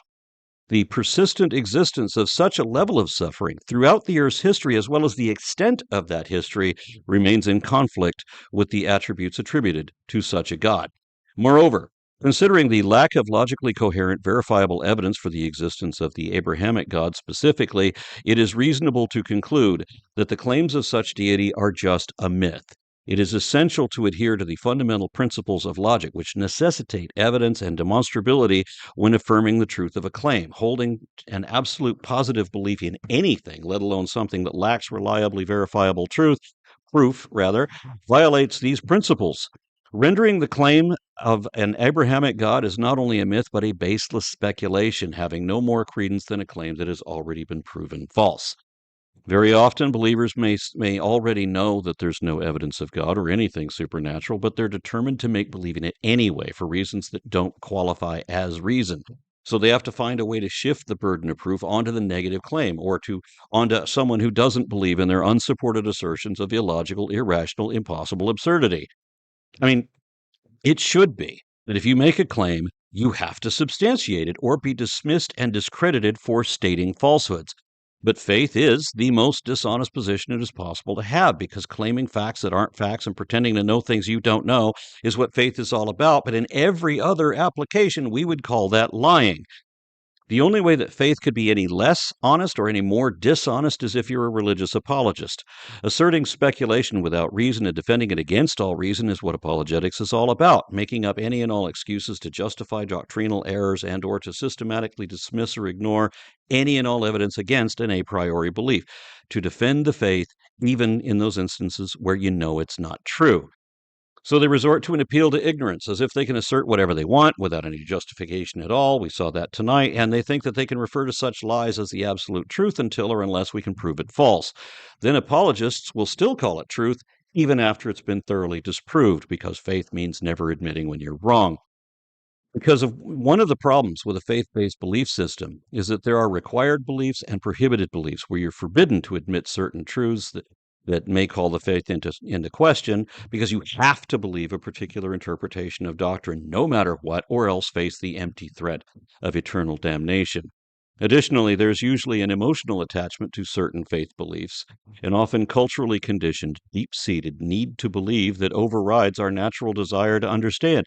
In either case, it means that the believer has to come up with some excuse, any excuse to keep on believing even when they know it's not true, as has happened a few times. People have admitted to me that they know it's not true, but they're going to believe it anyway.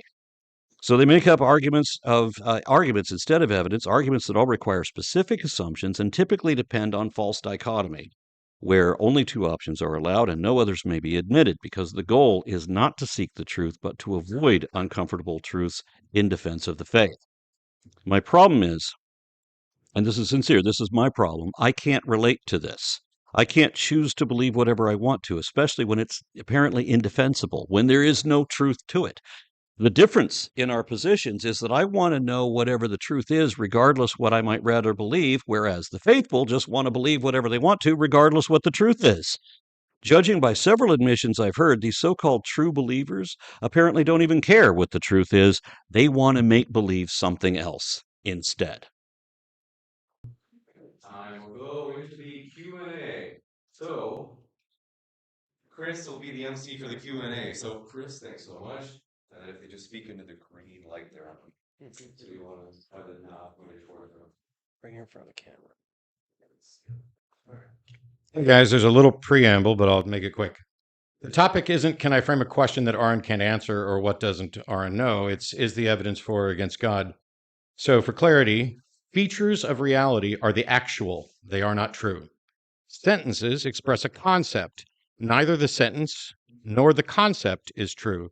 Truth exists only in the comparison or evaluation between the actual and the concept. Your concept of the sentence 2 + 2 = 5 might not match another person's concept of that statement. If the concept accurately represents the actual, we evaluate that as true. As a truth seeker, I seek accurate concepts about the actual. I'm seeking to gain concepts of reality that evaluate as true. The facts of reality aren't truth. They are the actual. And truth doesn't exist, in quotes, until there's a concept for comparison. The measure of truth or how the concept compares to the actual facts. So your previous attempt is to claim that truth exists without a concept. But now that I've actually rejected that, no concept, no statement, the truth exists only in the comparison between the two of them, I will rephrase the question you were asked multiple times during the debate. What is the objectively verifiable fact that confirms the God concept that you expressed is actually correct? Yeah, so you misrepresented me when you said that I think that truths can exist apart from concepts. No, in fact, what I argued is that truths are mental entities. So I don't know why, maybe it was because we got bogged down in other parts of the stuff. But it seemed like you didn't understand that. I'm sorry that you're upset, sir. I don't understand. I'm just not a fucking idiot. Okay. Maybe you're not an idiot, but maybe you can't hear very well because I never denied that truth. What? I never denied. Well, maybe I can. Well, Matt, maybe I can actually correct you first on your lie. I don't think so. Statement. On your lie. Because you just claimed what I said about truth that was not true. When Aron asked you for your objective fact that proved God, you said That's the second part of your. That's your second. You're gonna allow me to Sir, you can go back to your seat and sit down. You can't. You can go back and sit down because I'm going to finish responding. I'm going to finish responding to your question, sir. This is not a debate. This is not a debate. This is not a debate. If you would be quiet for a second. You do because maybe you don't want a response. I apologize. Maybe you don't want a response. You are absolutely correct. I should sit down and be quiet. This is your debate. If you don't want to present the objective fact, I am, but you're not allowing me to get to it. do that. I am, but you're not allowing me to get to it. Okay, you're making it a second debate. You're making it a second debate. What you can do is you can sit down and be quiet. You can sit down and be quiet. Okay, go ahead and sit down. Go and sit down. So let's just move. Yeah, but he's still trying to talk when I'm trying to give my answers. Anyway, so I was trying to correct the first part of what you said, your preamble, which was a misstatement, or I claim that it's a lie, because you claimed that I believed that truth was somehow independent of any concept. No, I never claimed that, sir. That's what you said. In fact, what I said was that truth is a mental entity, right? So that's fully compatible with it being conceptual. I never said anything about truth existing apart from concepts whatsoever. I never made that claim. Now, what's the verifiable data? Well, I was trying to present it, and it's the fact that truths exist, that true propositions exist, and that at least one necessary truth exists, which because necessary truths and truths in general are mental entities, that's going to entail the existence of a necessary mind. Now, Matt, I know you're sitting down and just wrapping this up. If you'd like to debate the topic, we could do it another time. I have no problem with it. And then you can speak as much as you want and tell me how much you don't like